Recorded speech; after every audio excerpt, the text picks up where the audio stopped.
And anyone who's new, I'll just briefly introduce myself. My name is Sarah Sati. This is Book Club, and this is my first sort of installment of Book Club. We're on episode 3, and we are working with Thich Nhat Hanh's book, The Heart of the Buddha's Teaching. And in this book club, what we do is we come together as a group. And in that way, I do some reading. I read a few chapters every week. And then after I read, we sit for a short contemplation to sort of embed what we've learned into our hearts. And then I leave you with some practices that you are able to, if you choose, use for the week ahead in between readings to help you process some of these teachings. So the Buddha's teachings are massive and can be hard to dive into. Much of the teachings in Sutra or Tantra, you have to really search for the actual readings themselves. And so people like Thich Nhat Hanh came into the world and synthesized a lot of this for us in a beautiful way. And this book especially synthesizes much of the Buddha's teachings. So we are going to get started. If you don't, hello to everyone. Just to remind you, I record these sessions and then I post them later on Insight Timer, also on YouTube. So if you miss the first sessions, you can go and re-listen, no problem, but it's also okay to just jump in wherever we're at. Today, we are going into the second section of the text. So we just finished up talking about the Four Noble Truths, and Thich Nhat Hanh advised us that what we really need to do, besides starting the process of stopping, resting, and calming ourselves, that's the preliminary work, that once we've done that, the next step is to then begin to look at our suffering deeply. So if you were with me last week, I offered some practices to start looking at your own suffering, to especially look at the way that you feed yourself, not just edible food, but all the ways that you feed yourself in life. This is called the Four Nutriments in Buddhism, how you feed yourself and how the way that you feed yourself may be contributing to the suffering that you experience. And of course, suffering doesn't have to necessarily mean something very harsh and deep. It can also be just like a low level discontentment with life. And that's also a suffering experience. So in what ways do you feed yourself? Hopefully you had some opportunities to do some of that work. If not, I encourage you to go back and do it. Definitely important work. Now we're moving into the second section. And what Thich Nhat Hanh is talking about, the Buddha basically said, first, we do this work of looking at our own suffering and looking at the causes of our own suffering. And that becomes very liberating, because once we see that our suffering has causes and much of those causes are coming from our own choices, then we are able to start looking at what the path to well-being is. Anything that has a cause also has a cure. So we can feel very excited if we're responsible for our own suffering. Rather than feeling depressed or nihilistic in some way, we can say, oh, I'm empowered. If I'm responsible for it, I can also be responsible for alleviating it. So now we're moving into the second section, like I talked about just previously, the Noble Eightfold Path. And this is how we approach well-being. So now we know we suffer, we know the causes of our suffering, and now we can say, well-being is there, it exists, it's possible. And so how do we achieve well-being? And that is where the Buddha offered us these practices. And they truly are practices. They seem like steps and stages, but they aren't. They're practices that we can begin to incorporate into our life today. So let's begin. The Noble Eightfold Path. Today, I'll be reading from chapters 9, 10, and 11. If you have the book, of course, you don't need to have the book. The Noble Eightfold Path. When the Buddha was 80 years old and about to pass away, a young man named Subhada came to see him.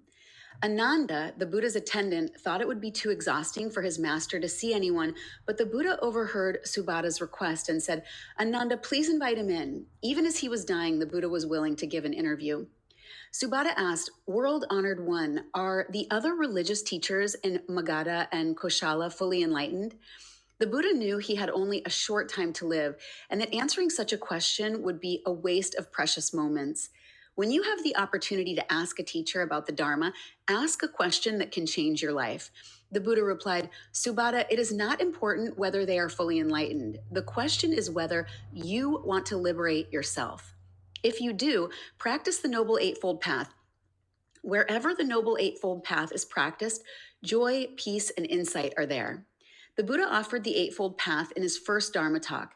He continued to teach the Eightfold Path for 45 years, and in his last Dharma talk, spoken to Subhadda, he offered the Noble Eightfold Path: right view, right thinking, right speech, right action, right livelihood, right diligence, right mindfulness, and right concentration. A noble path of 8 limbs suggests that the interbeing nature of these 8 elements of your path. Each limb contains all the other 7, so please use your intelligence to apply the elements of the Noble Eightfold Path in your daily life. So now systematically we start to add these into our life. Chapter 9 is right view. This is the first step on the path. The first practice of the Noble Eightfold Path is right view. Right view is, first of all, a deep understanding of the Four Noble Truths: our suffering, the making of our suffering, the fact that our suffering can be transformed, and the path of transformation. The Buddha said that the right view is to have faith and confidence that there are people who have been able to transform their suffering. Venerable Shariputra added that right view is knowing which of the 4 kinds of nutriments that we have ingested have brought about what has come to be. Shariputra described right view as the ability to distinguish wholesome roots from unwholesome roots. In each of us, there are wholesome and unwholesome roots, or seeds. In the depths of our consciousness, if you are a loyal person, it is because the seed of loyalty is in you. But don't think that the seed of betrayal isn't also in you. If you live in an environment where your seed of loyalty is watered, you will be a loyal person. But if your seed of betrayal is watered, you may betray even those you love. You'll feel guilty about it, but if the seed of betrayal in you becomes strong, you may do it. The practice of mindfulness helps us identify all the seeds in our stored consciousness and water the ones that are the most wholesome. When one person comes up to us, the very sight of him makes us uncomfortable. But when someone else walks by, we like her right away. Something in each of them touches a seed in us. If we love our mother deeply but feel tense every time we think of our father, it is natural that when we see a young lady who looks like our mother, we will appreciate her. And when we see a man who evokes the memory of our father, we will feel uncomfortable. In this way, we can see the seeds that are in us: seeds of love for our mother and seeds of hurt vis-a-vis for our father. When we become aware of the seeds in our storehouse, we will not be surprised by our own behavior or the behavior of others. The seed of Buddhahood, the capacity to wake up and understand things as they are, is also present in each of us. When we join our palms and bow to another person, we acknowledge the seed of Buddhahood in him or her. When we bow to a child this way, we help him or her grow up beautifully and with self-confidence. If you plant corn, corn will grow. If you plant wheat, wheat will grow. If you act in a wholesome way, you will be happy. If you act in an unwholesome way, you water the seeds of craving, anger, and violence in yourself. Right view is to recognize which seeds are wholesome and to encourage those seeds to be watered. This is called selective touching. We need to discuss and share with each other to deepen our understanding of this practice and the practice of the 5 mindfulness trainings, especially the 5th about the foods we ingest. At the base of our views are our perceptions. In Chinese, the upper part of the character for perception is mark, sign, or appearance, and the lower part is mind or spirit. Perceptions always have a mark, and in many cases that mark is illusory. The Buddha advised us not to be fooled by what we perceive. He told Subhuti, "Where there is perception, there is deception." The Buddha also taught on many occasions that most of our perceptions are erroneous and that most of our suffering comes from wrong perceptions. We have to ask ourselves again and again, am I sure? Until we see clearly, our wrong perceptions will prevent us from having right view. To perceive always means to perceive something. We believe that the object of our perception is outside of the subject, but that is not correct. When we perceive the moon is us. When we smile to our friend is also us, because she is the object of our perception. When we perceive a mountain, the mountain is the object of our perception. When we perceive the moon is the object of our perception. When we say, I can see my consciousness in the flower, it means we can see the cloud, the sunshine, the earth, and the minerals in it. But how can we see our consciousness in a flower? The flower is our consciousness. It is the object of our perception. It is our perception. To perceive means to perceive something. Perception means the coming into existence of the perceiver and the perceived. The flower that we are looking at is part of our consciousness. The idea that our consciousness is outside of the flower has to be removed. It is impossible to have a subject without an object. It is impossible to remove one and retain the other. The source of our perception, our way of seeing, lies in our stored consciousness. If 10 people look at a cloud, there will be 10 different perceptions of it. Whether it is perceived as a dog, a hammer, or a coat depends on our mind, our sadness, our memories, our anger. Our perceptions carry with them all the errors of subjectivity. Then we praise, blame, condemn, or complain depending on our perceptions. But our perceptions are made of our afflictions, craving, anger, ignorance, wrong views, and prejudice.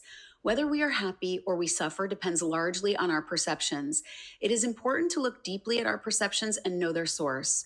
We have an idea of happiness. We believe that only certain conditions will make us happy. But it is often our very idea of happiness that prevents us from being happy. We have to look deeply into our perceptions in order to become free of them. Then what has been a perception becomes an insight, a realization of the path. This is neither perception nor non-perception. It is a clear vision, seeing things as they are. Our happiness and the happiness of those around us depend on our degree of right view. Touching reality deeply, knowing what is going on inside and outside of ourselves is the way to liberate ourselves from the suffering that is caused by wrong perceptions. Right view is not an ideology, a system, or even a path. It is the insight we have into the reality of life, a living insight that fills us with understanding, peace, and love.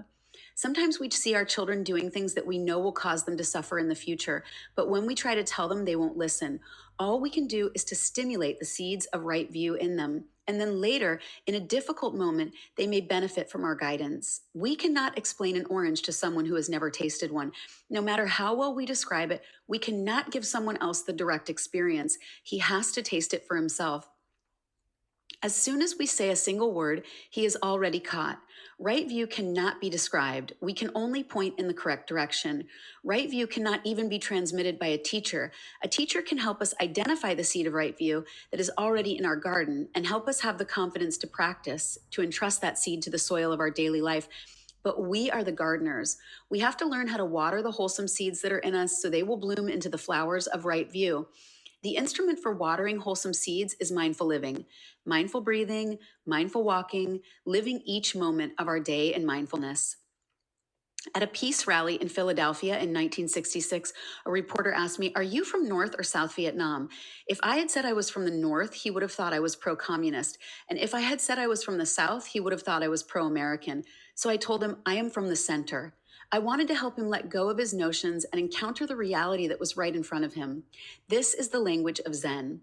A Zen monk saw a beautiful goose flying by, and he wanted to share this joy with his elder brother who was walking beside him. But at that moment, the other monk had bent down to remove a pebble from his sandal. By the time he looked up, the goose had already flown by. He asked, "What did you want me to see?" But the younger monk could only remain silent. Master Tai Tzu said, "As long as the tree is behind you, you can see only its shadow. If you want to touch the reality, you have to turn around. Imagine teaching, image teaching, uses words and ideas. Substance teaching communicates by the way that you live. If you come to Plum Village for one day, you have an idea about Plum Village, but that idea isn't really Plum Village. You might say, I've been to Plum Village, but in fact, you've really only been to your idea of Plum Village. Your idea might be slightly better than that of someone who has never been there, but it is still only an idea. It is not the true Plum Village. Your concept or perception of reality is not reality. When you are caught in your perceptions and ideas, you lose reality. To practice is to go beyond ideas so you can arrive at the suchness of things. No idea is the path of non-conception. As long as there is an idea, there is no reality, no truth. No idea means no wrong idea, no wrong conception. It does not mean no mindfulness. Because of mindfulness, when something is right, we know it's right. And when something is wrong, we know it's wrong. We are practicing sitting meditation and we see a bowl of tomato soup in our mind's eye. So we think that is wrong practice because we're supposed to be mindful of our breathing. But if we practice mindfulness, we will say, I am breathing in and I'm thinking about tomato soup. That is right mindfulness already. Rightness or wrongness is not objective, it is subjective. Relatively speaking, there are right views and there are wrong views. But if we look more deeply, we see that all views are wrong views. No view can ever be the truth. It is just from one point. That is why it's called a point of view. If we go to another point, we will see things differently and realize that our first view was not entirely right. Buddhism is not a collection of views. It is a practice to help us eliminate wrong views. The quality of our views can always be improved. From the viewpoint of ultimate reality, right view is the absence of all views. When we begin the practice, our view is a vague idea about the teachings. But conceptual knowledge is never enough. The seeds of right view, the seed of Buddhahood, are in us, but they are obscured by so many layers of ignorance, sorrow, and disappointment. We have to put our views into practice. In the process of learning, reflecting, and practicing, our view becomes increasingly wise, based on our real experience. When we practice mindfulness, we see the seed of Buddhahood in everyone, including ourselves. That is right view. Sometimes it is described as the mother of all Buddhas, the energy of love and understanding that has the power to free us. When we practice mindful living, our right view will blossom and all the other elements of the path in us will flower also. The 8 practices of the Noble Eightfold Path nourish each other. As our view becomes more right, the other elements of the Eightfold Path in us also deepen. Right speech is based on right view, and it also nourishes right view. Right mindfulness and right concentration strengthen and deepen right view. Right action has to be based on right view. Right livelihood clarifies right view. Right view is both a cause and an effect of all of the other elements of the path. So this is chapter 9, and we see here Thich Nhat Hanh is talking that first we need to identify when we're looking at right view and applying it in our lives, what is wholesome and what is unwholesome, what leads to well-being and what doesn't. But then we have to go deeper than that. We actually have to start looking that no matter what we think we know, no matter what we believe about our perception, we're always slightly wrong because nothing is one-dimensional. Nothing is one-pointed. It's always a 3-dimensional or 5-dimensional object. Any person that's looking has a right view in that moment. So the bigger challenge is to take a step back from our view and see that there is not any one way to experience reality, that reality is experience in and of itself. And beyond that, when we're talking about the Noble Eightfold Path, we have to recognize that this path is not hierarchical and it's not linear. It's all happening at the same time, and each step on the path contains each other step on the path. Chapter 10, Right Thinking. When right view is solid in us, we have right thinking. We need right view at the foundation of our thinking, and if we train ourselves in right thinking, our right view will improve. Thinking is the speech of our mind. Right thinking makes our speech clear and beneficial. Because thinking often leads to action, right thinking is needed to take us down the path of right action. Right thinking reflects the way things are. Wrong thinking causes us to see in an upside down way. But to practice right thinking is not easy. Our mind is often thinking about one thing while our body is doing another. Mind and body are not unified. Conscious breathing is an important link. When we concentrate on our breathing, we bring body and mind back together and become whole again. When Descartes said, "I think, therefore I am," he meant that we can prove our existence by the fact that our thinking exists. He concluded that because we are thinking, we are really there, existing. I would conclude the opposite. I think, therefore I am not. As long as mind and body are not together, we get lost and we cannot really say that we are here. If we practice breathing mindfully and touching the healing and refreshing elements that are already within and around us, we will find peace and solidity. Mindful breathing helps us stop being preoccupied by sorrows of the past and anxieties about the future. It helps us be in touch with life in the present moment. Much of our thinking is unnecessary. Those thoughts are limited and do not carry much understanding in them. Sometimes we feel as though we have a cassette player in our head, always running day and night, and we cannot turn it off. We worry and become tense and have nightmares. When we practice mindfulness, we begin to hear the cassette tape in our mind, and we can notice whether our thinking is useful or not. Thinking has 2 parts, initial thought and developing thought.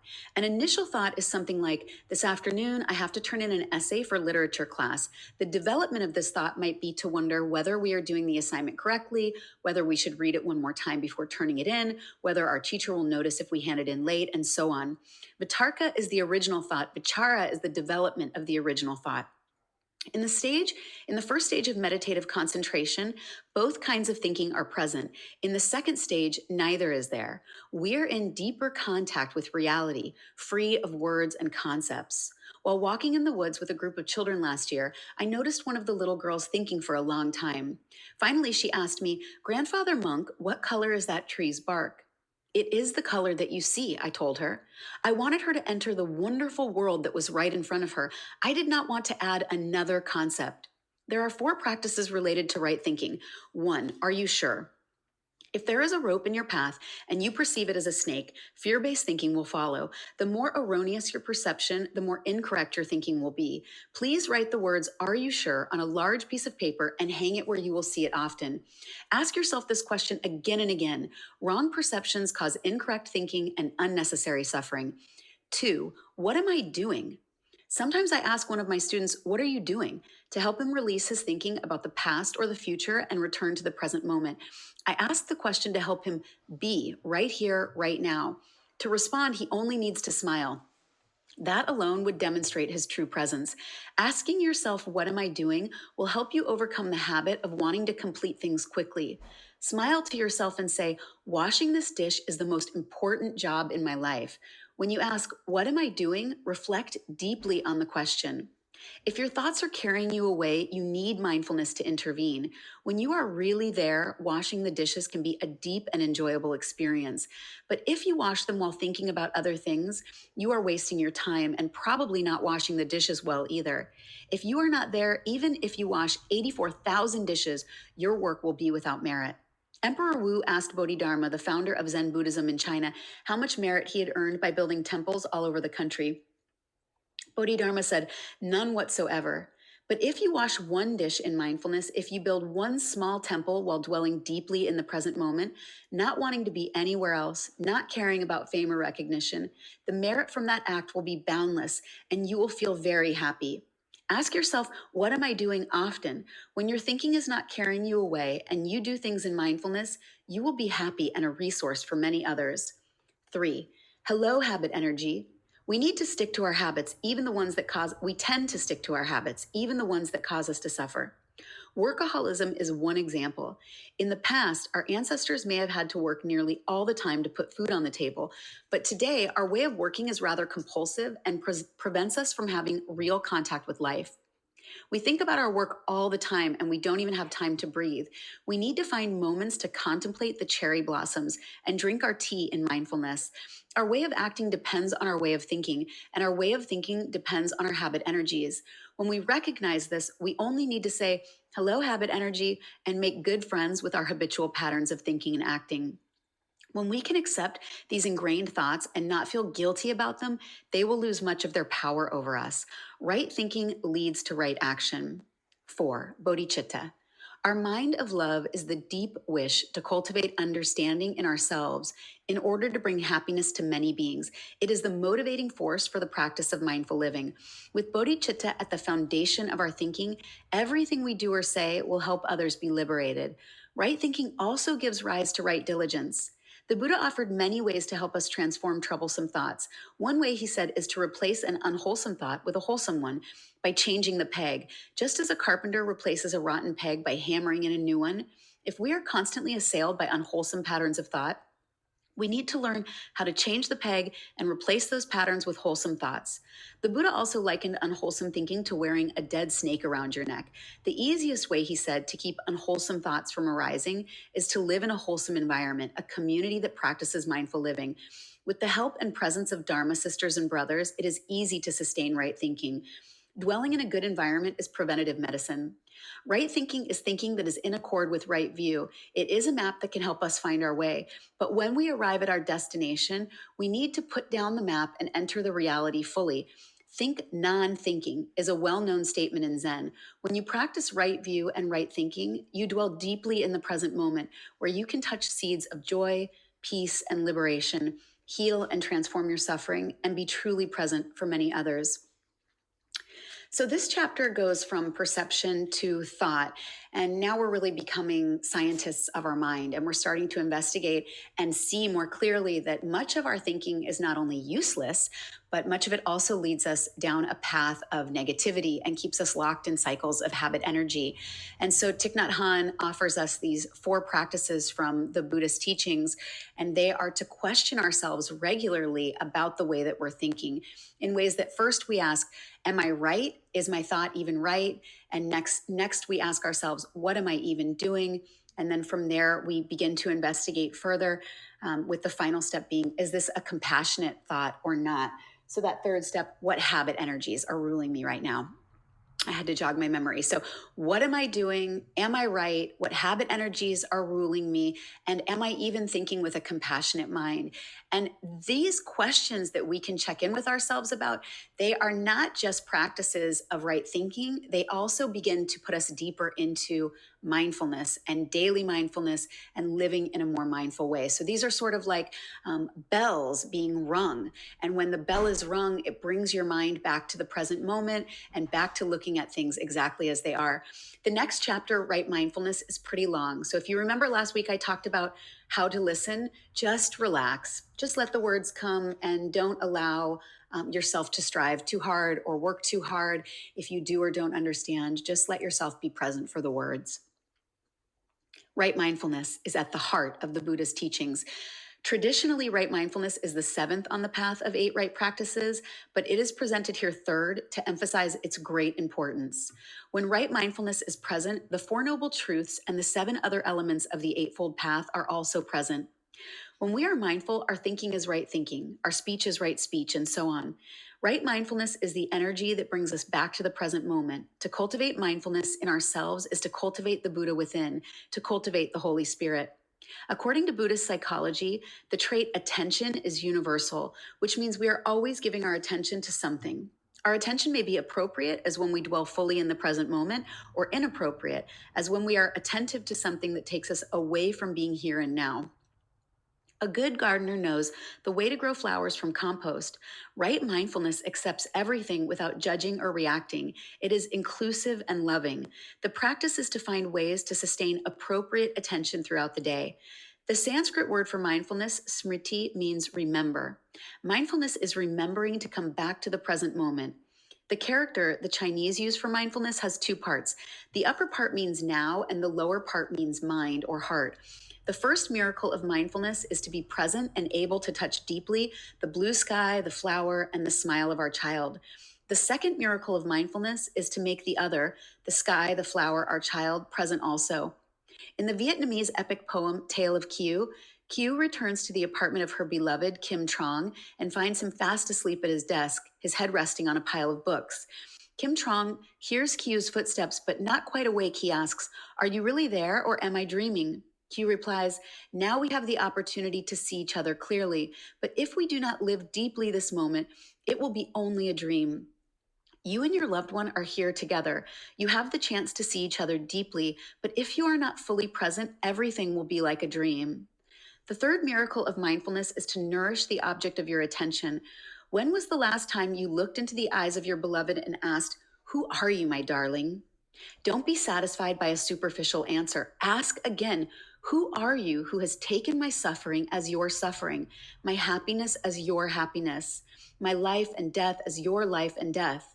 My love, why aren't you a dewdrop, a butterfly, a bird? Ask with your whole being. If you do not give right attention to the one you love, it is a kind of killing. When you are in the car together, if you are lost in your thoughts, assuming you already know everything about her, she will slowly die. But with mindfulness, your attention will water the wilting flower. I know you are here beside me, and it makes me very happy. With attention, you will be able to discover many new and wonderful things, her joys, her hidden talents, her deepest aspirations. If you do not practice appropriate attention, how can you say you love her? The fourth miracle of mindfulness is to relieve the other's suffering. I know you are suffering. That is why I'm here for you. You can say this with words or just by the way you look at her. If you are not truly present, if you are thinking about other things, the miracle of relieving suffering cannot be realized. In difficult moments, if you have a friend who can be truly present with you, you know that you are blessed. To love means to nourish the other with appropriate attention. When you practice right mindfulness, you make yourself and the other person present at the same time. Darling, I know you are there. Your presence is precious to me. If you do not express this while you are together, when she passes away or has an accident, you will only cry because before the accident happened, you did not know how to be truly happy together. When someone is about to die, if you sit with him stably and solidly, that alone may be enough to help him leave his life with ease. Your presence is like a mantra, sacred speech that has a transforming effect. When your body, speech, and mind are in perfect oneness, that mantra will have an effect even before you utter a word. The first four miracles of mindfulness belong to the first aspect of meditation, shamatha, stopping, calming, resting, and healing. Once you've calmed yourself and stopped being dispersed, your mind will be one-pointed and you will be ready to begin looking deeply. The fifth miracle of mindfulness is looking deeply, which is also the second part of meditation.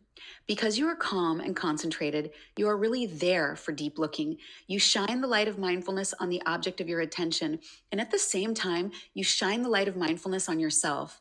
You observe the object of your attention, and you also see your own storehouse full of precious gems. The sixth miracle of mindfulness is understanding. When we understand something, often we say, I see. We see something we hadn't seen before. Seeing and understanding come from within us. When we are mindful, touching deeply the present moment, we can see and listen deeply, and the fruits are always understanding, acceptance, love, and the desire to relieve suffering and bring joy. Understanding is the very foundation of love. When you understand someone, you cannot help but love him or her. The seventh miracle of mindfulness is transformation. When we practice right mindfulness, we touch the healing and refreshing elements of life and begin to transform our own suffering and the suffering of the world.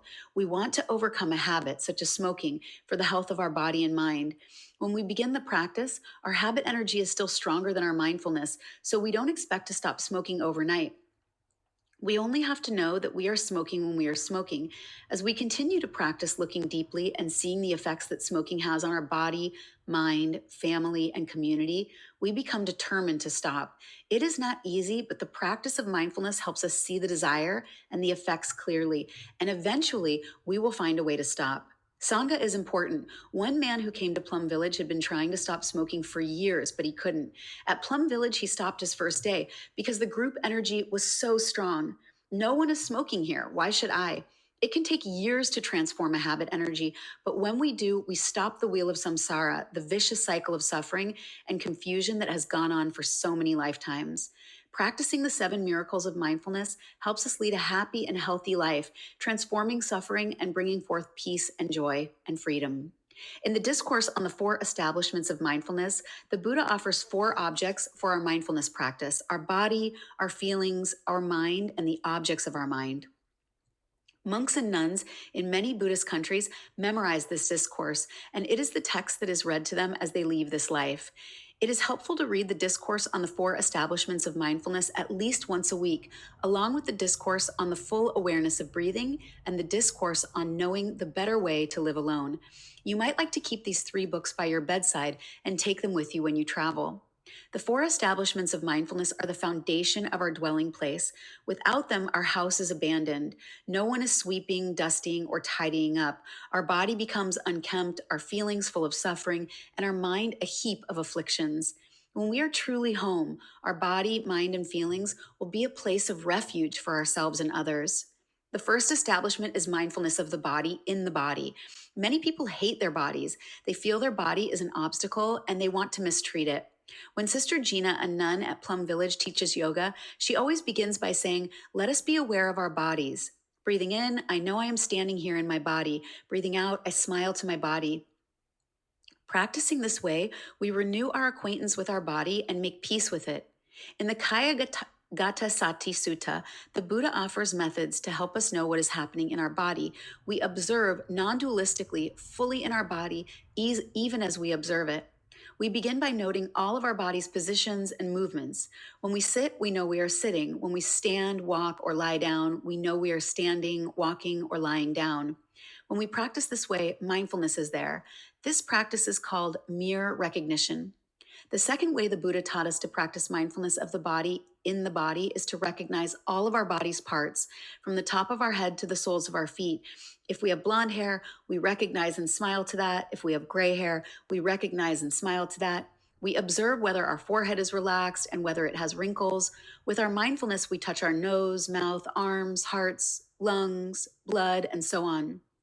The Buddha described the practice of recognizing 32 parts of our body as being like a farmer who goes up to his loft, brings down a large bag of beans, grains, and seeds, puts the bag on the ground, opens it, and as the contents fall onto the floor, recognizes rice as rice, beans as beans, sesame as sesame, and so on. In this way, we recognize our eyes as our eyes and our lungs as our lungs. We can practice this during sitting meditation or while lying down. Scanning our body with our mindfulness in this way might take half an hour.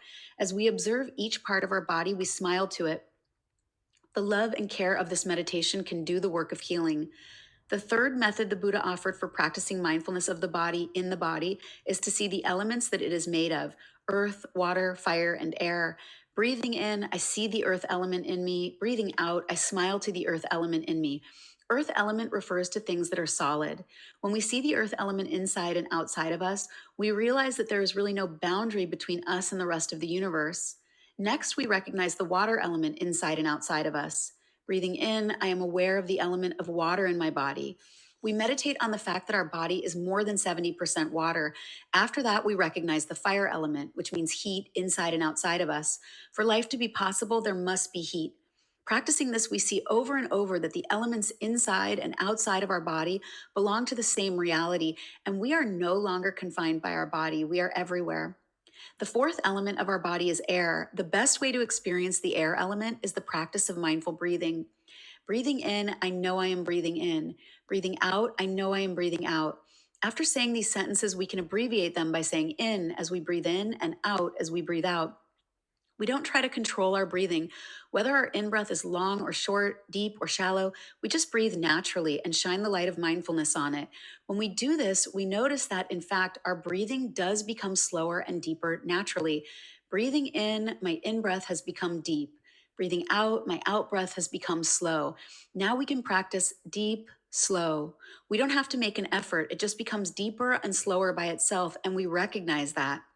Later on, you will notice that you have become calmer and more at ease. Breathing in, I feel calm. Breathing out, I feel at ease. I'm not struggling anymore. Calm, ease. And then breathing in, I smile.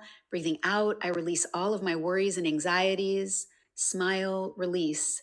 We are able to smile to ourselves and release all of our worries. There are more than 300 muscles in our face, and when we know how to breathe in and smile, these muscles can relax. This is mouth yoga. We smile and we are able to release all of our feelings and emotions. The last practice is breathing in, I dwell deeply in the present moment. Breathing out, I know this is a wonderful moment. Present moment, wonderful moment. Nothing is more precious than being in the present moment, fully alive and fully aware. So it goes in, out, deep, slow, calm, ease, smile, release. Present moment, wonderful moment. If you use this poem during sitting or walking meditation, it can be very nourishing and healing. Practice each line for as long as you wish. Another practice to help us be aware of our breathing is counting. As you breathe in, count one, and as you breathe out, count one again, then two, two, three, three, until you arrive at 10. After that, go back in the other direction, 10, 10, 9, 9, and so on until you arrive back at 1. If you don't get lost, you know that you have good concentration. If you do get lost, go back to 1 and begin again. Relax, it's only a game. When you succeed in counting, you can drop the numbers if you like and just say in, out. Conscious breathing is a joy. When I discovered the Discourse on the full awareness of breathing, I felt I was the happiest person on earth. These exercises have been transmitted to us by a community that has been practicing them for 2,600 years. The second establishment in mindfulness of the feelings in the feelings. The second establishment is mindfulness of the feelings in the feelings. The Abhidharma authors listed 51 kinds of mental formations. Feelings is one of them. In us, there is a river of feelings in which every drop of water is a different feeling. To observe our feelings, we just sit on the riverbank and identify each feeling as it flows by and disappears. Feelings are either pleasant, unpleasant, or neutral. When we have a pleasant feeling, we may have a tendency to cling to it. And when we have an unpleasant feeling, we may be inclined to chase it away, or some people are inclined to cling to unpleasant feelings. But it is more effective in both cases to return to our breathing and simply observe the feeling. Identifying it silently, breathing in, I know a pleasant or unpleasant feeling is in me. Breathing out, I know there is a pleasant or unpleasant feeling in me. Calling a feeling by its name, such as joy, happiness, anger, or sorrow, helps us identify and see it deeply. Within a fraction of a second, many feelings can arise. If our breathing is light and calm, A natural result of conscious breathing, our mind and body will slowly become light, calm, and clear, and our feelings also. Our feelings are not separate from us or caused just by something outside of us. Our feelings are us, and for that moment, we are those feelings. We needn't be intoxicated or terrorized by them, nor do we need to reject them. The practice of not clinging to or rejecting feelings is an important part of meditation. If we face our feelings with care, affection, and nonviolence, we can transform them into a kind of energy that is healthy and nourishing. When a feeling arises, right mindfulness identifies it, simply recognizes what is there and whether it is pleasant, unpleasant, or neutral. Right mindfulness is like a mother. When her child is sweet, she loves him. And when her child is crying, she still loves him. Everything that takes place in our body and our minds needs to be looked after equally. We don't fight. We say hello to our feelings so we can get to know each other better. Then the next time that feeling arises, we will be able to greet it even more calmly. We can embrace all of our feelings, even difficult ones like anger. Anger is a fire burning inside of us, filling our whole being with smoke. When we are angry, we need to calm ourselves. Breathing in, I calm my anger. Breathing out, I take care of my anger. As soon as a mother takes her crying baby into her arms, the baby already feels some relief. When we embrace our anger with right mindfulness, we suffer less right away. We all have difficult emotions, but if we allow them to dominate us, we will become depleted. Emotions become strong when we do not know how to look after them. When our feelings are stronger than our mindfulness, we suffer. But if we practice conscious breathing day after day, mindfulness will become a habit. Don't wait to begin to practice until you are overwhelmed by a feeling. It may be too late. The third establishment is mindfulness of the mind in the mind. To be aware of the mind is to be aware of the mental formations. Formations is a technical term in Buddhism. Anything that is formed, anything that is made of something else is a formation.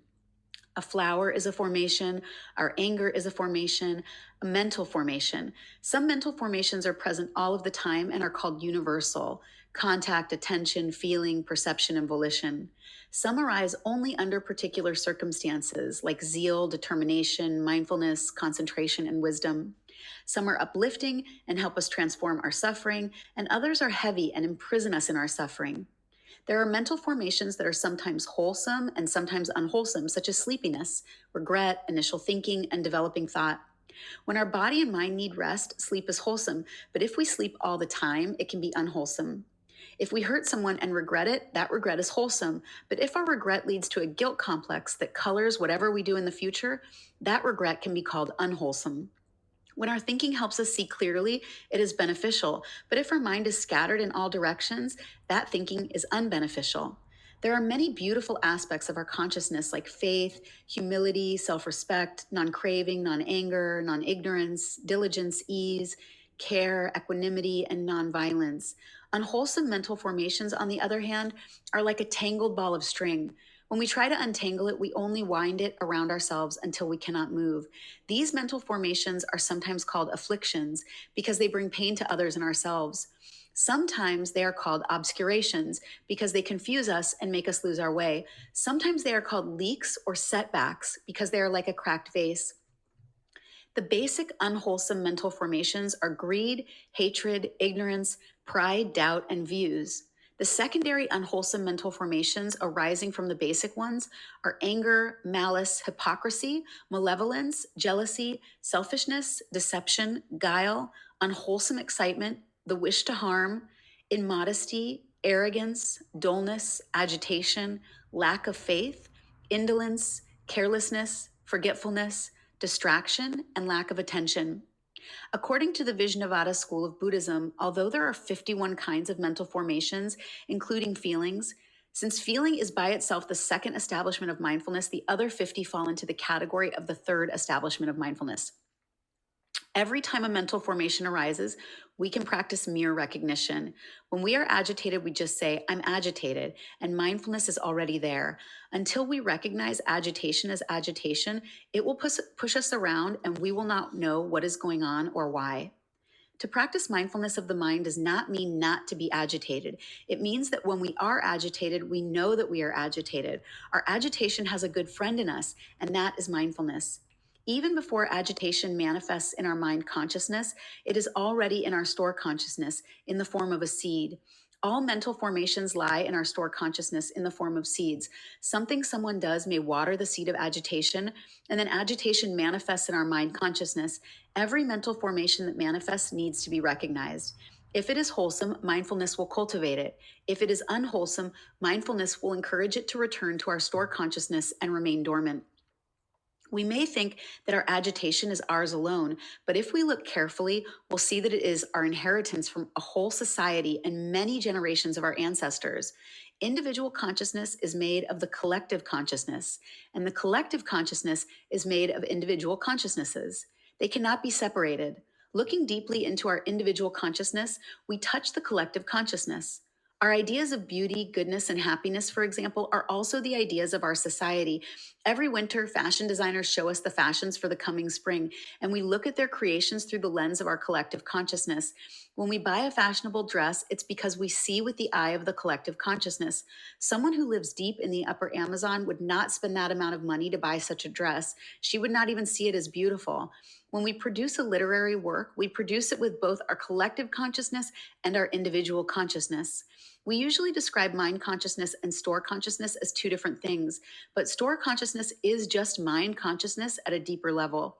If we look carefully at our mental formations, we can see their roots in our store consciousness. Mindfulness helps us look deeply into the depths of our consciousness. Every time one of the 51 mental formations arises, we acknowledge its presence, look deeply into it, and see its nature of impermanence and interbeing. When we practice this, we are liberated from fear, sorrow, and the fires burning inside of us. When mindfulness embraces our joy, our sadness, and all our other mental formations, sooner or later we will see their deep roots. With every mindful step and every mindful breath, we see the roots of our mental formations. Mindfulness shines its lights upon them and helps them to transform. The fourth establishment is mindfulness of phenomena. In phenomena means the objects of our mind. Each of our mental formations has to have an object. If you are angry, you have to be angry at someone or something, and that person or thing can be called the object of your mind. When you remember someone or something that is the object of your mind, there are 51 kinds of mental formations, so there are 51 kinds of objects of mind. When we are attentive to a bird singing, that sound is the object of our mind. When our eyes see the blue sky, that is the object of our mind. When we look at a candle, an idea or image of the candle arises in our mind. That option is composed of the ideograms for sign and mind. A perception is a sign, an image in our mind. Investigation of dharmas is one of the 7 factors of awakening. When observing dharmas, 5 kinds of meditation can help us calm our minds. 1, counting the breath. 2, observing interdependent arising. 3, observing impurity. 4, observing with love and compassion. And 5, observing the different realms. What are the different realms? First, there are 18 elements: eyes, forms, and the consciousness that makes sight possible, which we call eye consciousness. Ears, sound, and the consciousness connected with hearing. Nose, smell, and the consciousness connected with smelling. Tongue, taste, and the consciousness connected with tasting. Body, touch, and the consciousness connected with touching. Mind, the object of mind, and mind consciousness. These 18 elements make the existence of the universe possible. If we look deeply into the 18 elements and see their substance and their source, we will be able to go beyond ignorance and fears. In the Discourse on the Many Realms, the Buddha taught that all of our anxieties and difficulties come from our inability to see the true face or true sign of things, which means that although we see their appearance, we fail to recognize their impermanent and interbeing nature. If we are afraid or insecure, at the root of our fear or insecurity is that we have not yet seen the true face of all dharmas. If we investigate and look deeply into the 18 elements, we can transform our ignorance and overcome fear and insecurity. One day during sitting meditation, the Venerable Ananda realized that all anxieties, fears, and misfortunes arise because we do not understand the true nature of physical and psychological phenomena. Later, he asked the Buddha if this was correct, and the Buddha said yes, first explaining the need to penetrate the 18 elements. Ananda then asked, is it possible to penetrate the 18 elements in another way? And the Buddha replied, yes, we can say that there are 6 elements. These are the 4 great elements of earth, water, fire, and air, plus space and consciousness. All physical phenomena are made up of these 6 elements. If we observe these 6 elements inside of us and around us, we see that we are not separate from the universe. This insight frees us from the idea of birth and death. The Buddha then taught Ananda the 6 realms: happiness, suffering, joy, anxiety, letting go, and ignorance. Happiness can be true happiness or deception, so we have to look into its substance and go beyond attachment. True happiness will be of benefit and nourish ourselves and others. Deceptive happiness brings temporary pleasure and helps us forget our suffering, but is not of lasting benefit and can actually be harmful, like a cigarette or a glass of wine. When something causes us to suffer, if we look deeply into it, we may see that it is exactly what we need to restore our happiness. In fact, suffering is essential for happiness. We have to know the suffering of being too cold to enjoy and appreciate being warm. If we look deeply into the realm of joy, we can see whether it is authentic or whether it is just covering up our suffering and anxiety. Anxiety, the illness of our time, comes primarily from our inability to dwell in the present moment. Letting go is an ongoing practice, one that can bring us a lot of happiness. When a Vietnamese woman who escaped her country by boat was robbed on the high seas of all her gold, she was so distraught that she contemplated suicide. But on shore, she met a man who had been robbed of even his clothes, and it helped her very much to see him smiling. He had truly let go. Letting go gives us freedom, and freedom is the only condition for happiness. If in our heart we still cling to anything, anger, anxiety, or possessions, we can never be free. The Buddha taught another list of 6 realms: craving, freedom from craving, anger, absence of anger, harming, and non harming. If we look deeply into our craving, we see that we already have what we crave because everything is already a part of everything else. This insight can take us from the realm of craving into the realm of freedom. The fire of anger burns in us day and night and causes us to suffer, even more than the one at whom we are angry. When anger is absent, we feel light and free. To live in the realm of non harming is to love. Our world is full of hatred and violence because we do not take the time to nourish the love and compassion that are already in our hearts. Non harming is an important practice. There are 3 further realms: the desire realm, the form realm, and the formless realm. The form and formless realms describe certain states of meditative concentration. In the form realm, material things are somewhat subtle. In the formless realm, they are very subtle. In the desire realm, material things are present in their grossest form, and human beings do not meditate there. These 3 realms are produced by our mind. If our mind has craving, anger, and harming, we are like a house on fire. If craving, anger, and harming are absent from our minds, we produce a cool, clear lotus lake. Every time we practice right mindfulness, it is like jumping into that cool lake. If we are standing, we only have to know that we are standing. If we are sitting, we only have to know that we are sitting. We don't have to add or take anything away. We only need to be aware. Finally, the Buddha taught the meditation on the 2 realms: the realm of the conditioned and the realm of the unconditioned. In the conditioned realm, there is birth, death, before, after, inner, outer, small, and large. In the world of the unconditioned, we are no longer subject to birth and death, coming or going, before or after. The conditioned realm belongs to the historical dimension. It is the wave. The unconditioned realm belongs to the ultimate dimension. It is the water. These 2 realms are not separate. To arrive at liberation from narrow views and to obtain fearlessness and great compassion, practice the contemplations on interdependence, impermanence, and compassion. Sitting in meditation, direct your concentration into the interdependent nature of certain objects.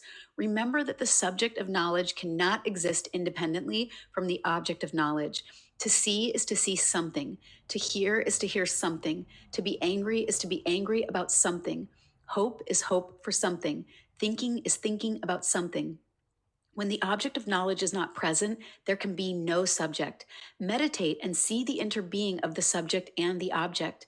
When you practice mindfulness of breathing, then the breathing is mind. When you practice mindfulness of the body, then your body is mind. When you practice mindfulness of objects outside of yourself, these objects are mind. Therefore, the contemplation of the interbeing of subject and object is also the contemplation of the mind. Every object of the mind is itself mind. In Buddhism, we call the objects of mind the dharmas. Contemplation on interdependence is a deep looking into all dharmas in order to pierce through to their real nature, in order to see them as part of that great body of reality, and in order to see that the great body of reality is indivisible. It cannot be cut into pieces with separate existences of their own. The object of our mind can be a mountain, a rose, a full moon, or the person standing in front of us. We believe these things exist outside of us as separate entities, but these objects of our perception are us. This includes our feelings. When we hate someone, we also hate ourselves. The object of our mindfulness is actually the whole cosmos. Mindfulness is mindfulness of the body, feelings, perceptions, any of the mental formations, and all of the seeds in our consciousness. The four establishments of mindfulness contain everything in the cosmos. Everything in the cosmos is the object of our perception, and as such, it does not exist only outside of us, but also within us. If we look deeply at the bud on the tree, we will see its nature. It may be very small, but it is also like the earth, because the leaf in the bud will become part of the earth. If we see the truth of one thing in the cosmos, we see the nature of the cosmos. Because our mindfulness, our deep looking, the nature of the cosmos will reveal itself. It is not a matter of imposing our ideas on the nature of the cosmos. Sitting and watching our breath is a wonderful practice, but it is not enough. For transformation to take place, we have to practice mindfulness all day long, not just on our meditation cushion. Mindfulness is the Buddha. Just as vegetation is sensitive to sunlight, mental formations are sensitive to mindfulness. Mindfulness is the energy that can embrace and transform all mental formations. Mindfulness helps us leave behind upside down perceptions and wakes us up to what is happening. When Thich Quang Duc made himself into a human torch, people all over the world had to recognize that Vietnam was a land on fire, and they had to do something about it. When we practice mindfulness, we are in contact with life, and we can offer our love and compassion to lessen the suffering and bring about joy and happiness. Do not lose yourself in the past. Do not lose yourself in the future. Do not get caught in your anger, worries, or fears. Come back to the present moment and touch life deeply. This is mindfulness. We cannot be mindful of everything at the same time, so we have to choose what we find most interesting to be the object of our mindfulness. The blue sky is wonderful, but the beautiful face of a child is also wonderful. What is essential is to be alive and present to all the wonders of life that are available. In many talks, the Buddha spoke about the threefold training of precepts, concentration, and insight. The practice of the precepts is the practice of right mindfulness. If we don't practice the precepts, we aren't practicing mindfulness. I know some Zen students who think that they can practice meditation without practicing precepts, but that is not correct. The heart of Buddhist meditation is the practice of mindfulness, and mindfulness is the practice of the precepts. You cannot meditate without practicing the precepts. When we practice mindfulness, we generate the energy of the Buddha within us and around us, and this is the energy that can save the world. A Buddha is someone who is mindful all day long. We are only part-time Buddhas. We breathe in and use our Buddha eyes to see with the energy of mindfulness. When we listen with our Buddha ears, we are able to restore communication and relieve a lot of suffering. When we put the energy of mindfulness into our hands, our Buddha hands will protect the safety and integrity of those we love. Look deeply into your hand and see if the Buddha eye is in it. In Tibetan, Chinese, Korean, Vietnamese, and Japanese temples, there is a bodhisattva with 1,000 arms. It takes that many arms to help others. And in the palm of each hand, there is an eye. The hand represents action, and the eye represents insight and understanding. Without understanding, our actions might cause others to suffer. We may be motivated by the desire to make others happy, but if we do not have understanding, the more we do, the more trouble we may create. Unless our love is made of understanding, it is not true love. Mindfulness is the energy that brings the eyes of a Buddha into our hand. With mindfulness, we can change the world and bring happiness to many people. This is not abstract. It is possible for every one of us to generate the energy of mindfulness in each moment of our daily life. This is a big chapter, so we're going a little long today, but that's just how it is. I hope it's okay for you. This chapter can be studied fully on its own. So first, Thich Nhat Hanh introduces these 10 or the 7 mindfulness miracles, the miracles of mindfulness. These are to be present and touch deeply, to make the other present also, to nourish the object, to relieve the suffering of others, looking deeply, understanding, and transformation. And this is the process of developing mindfulness and what comes out of that process. He also gave a lot of practices inside of this chapter that could be studied, as I said, really deeply. You could read this chapter again and again and truly find some sort of antidote for anything that ails you. But the deeper message in this chapter is that what we really need to cultivate in our lives is correct placement of our attention. And that means to be in our bodies with our minds, listening to ourselves think, speak, and move every moment of every day. And that if we are able to do that, naturally, the rest of our lives will fall into a well-being place. And so even if we just focused on this alone, and I have to tell you, because I also teach mindfulness courses, what I often notice is people don't take it very seriously. They do a little bit of the work and then they kind of think, okay, well, now I'm mindful. But to truly be mindful, to truly be present every moment of every day, and in some Buddhist traditions, also every sleeping moment, this is much more effort than just taking a 4, 6, or 8 week class. You need to be practicing this for years and years to truly become someone who's mindful. So I encourage you not to stop. If you're on the path of mindfulness, I encourage you to actually go deeper and deeper. And then to remember that while practices are important in the beginning to rest, what we actually want to do is take mindfulness out of meditation and apply it to daily life. And if that translation isn't happening for us, then we need to think about practicing in a different way. So before I give the assignments for the week, let's sit for a short contemplation. Wherever you are, sit up straight and allow your eyes to close.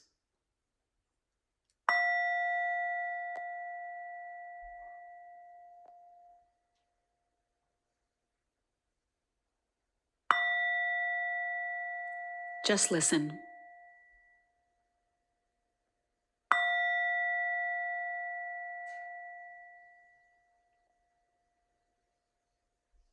Bring your awareness to your breath.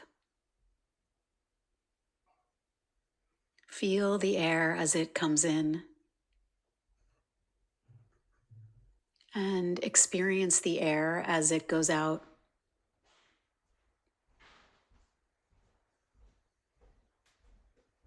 Let your mind rest fully on this experience, the air as it comes in and feeling the air as it goes out.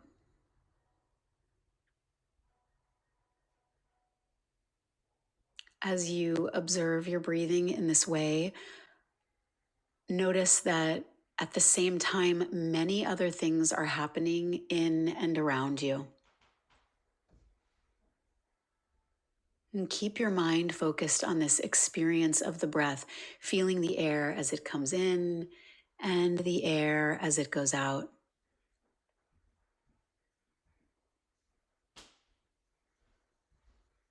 Observe that if you place your attention on the breath, all the other things that are happening in this moment don't affect you quite as much. You breathe in and other sounds exist, other feelings exist, and you breathe out and everything is okay.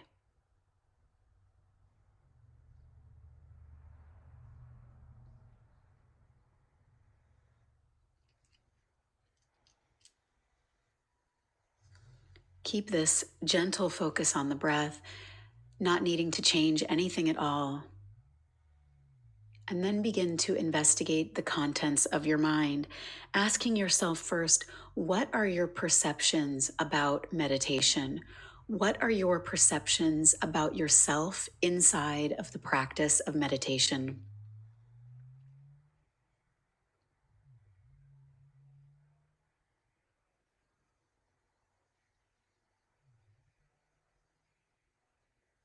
Perhaps words come to mind, or perhaps it's a visceral experience and you have physical sensations that arise.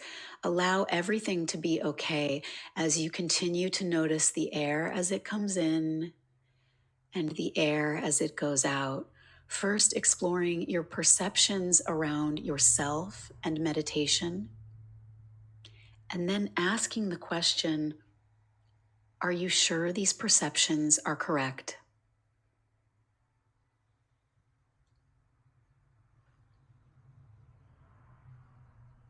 Could you be wrong?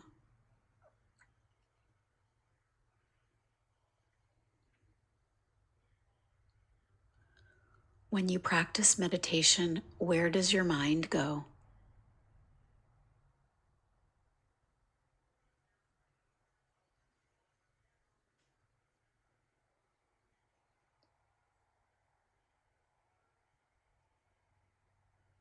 How often do you find yourself jumping on the train of your thoughts and finding yourself somewhere far down the tracks before you realize what you were really doing was just observing?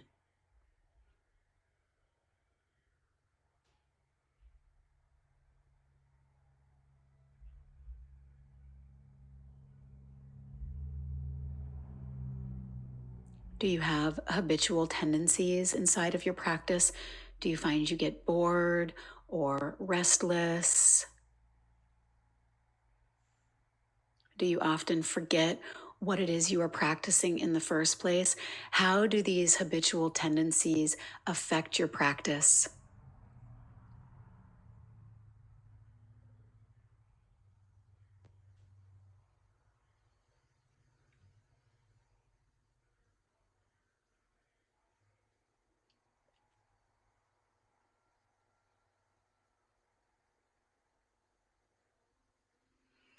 Looking at these habitual tendencies, some of these negative patterns that exist within you, ask yourself now, can you love yourself anyway?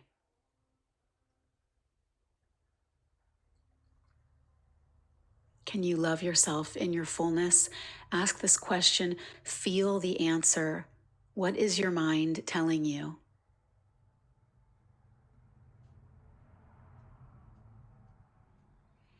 Are you lovable even when you have wrong perception? Are you lovable even when you have wrong thinking, wrong attention? Can you extend love and compassion to yourself even then?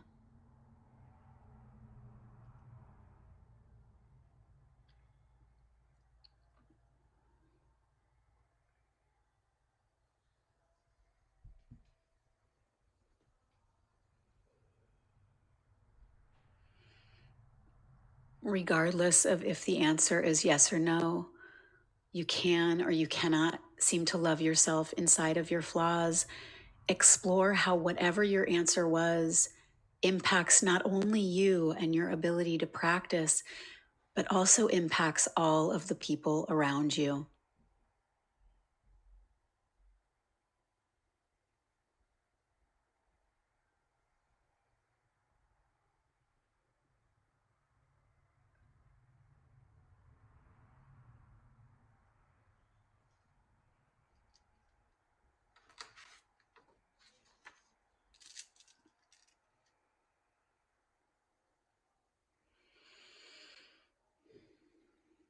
Observe yourself. Discover the cage you have built with all of your conditioning and limits.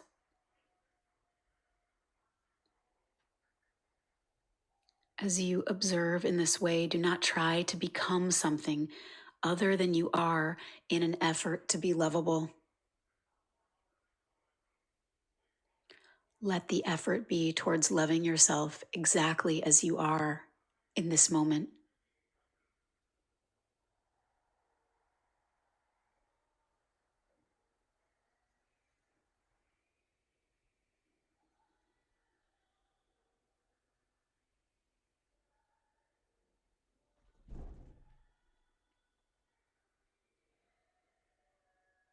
Continue to observe the breath, the air as it goes in, and the air as it goes out.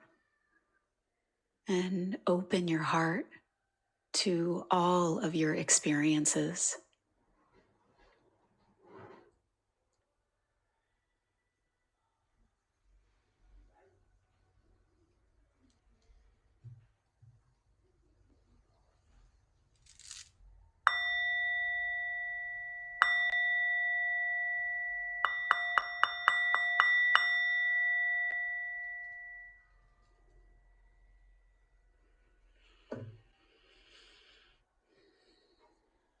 The practice is to be with ourselves and to see what's real and to see what's true and to use our meditation as a space to practice an ability, a capacity to transform the way we relate to life on a regular basis. so that you're truly with the people that you're with when you're with them, and you're truly with yourself in every waking moment. That is the work that needs to be done.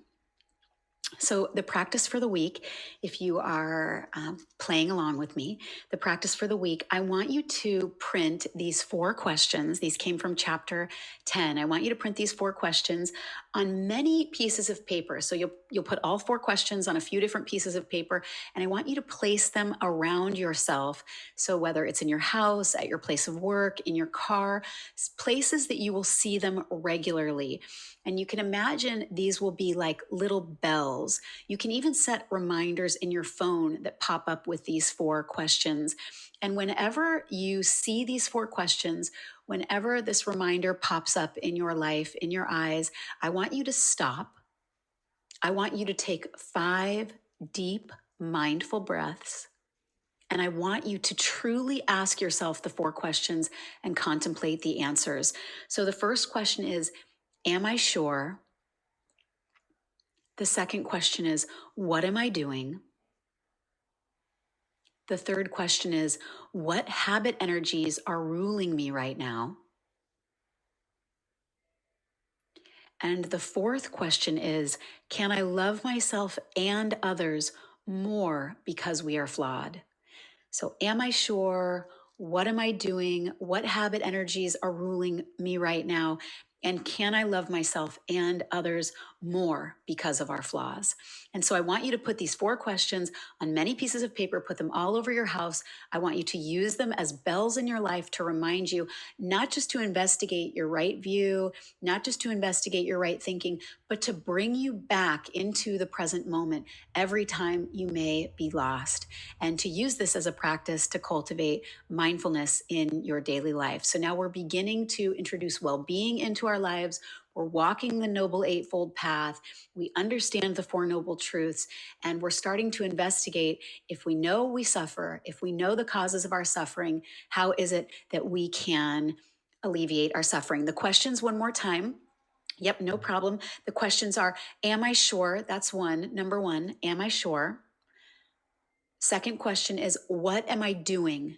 What am I doing? Third question is, what habit energies are ruling me right now? What habit energies are ruling me right now? And then the fourth question is, can I love myself and others? Can I love myself and others more because of our flaws?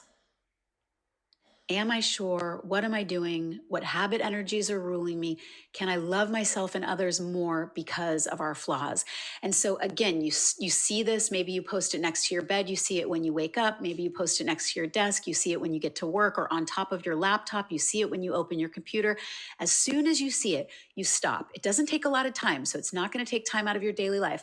You stop, you take 5 deep mindful breaths, seeing the air that comes in, seeing the air that goes out, and then you ask yourself these 4 questions, and you just feel the answers. They don't have to be words, more thoughts. You can feel the sensations in the body that arise, and use this practice as a tool to bring yourself back to the present moment and to challenge your perceptions and your thinking as we, as a community, step onto this Noble Eightfold path and work to enhance our lives in meaningful ways and alleviate our suffering.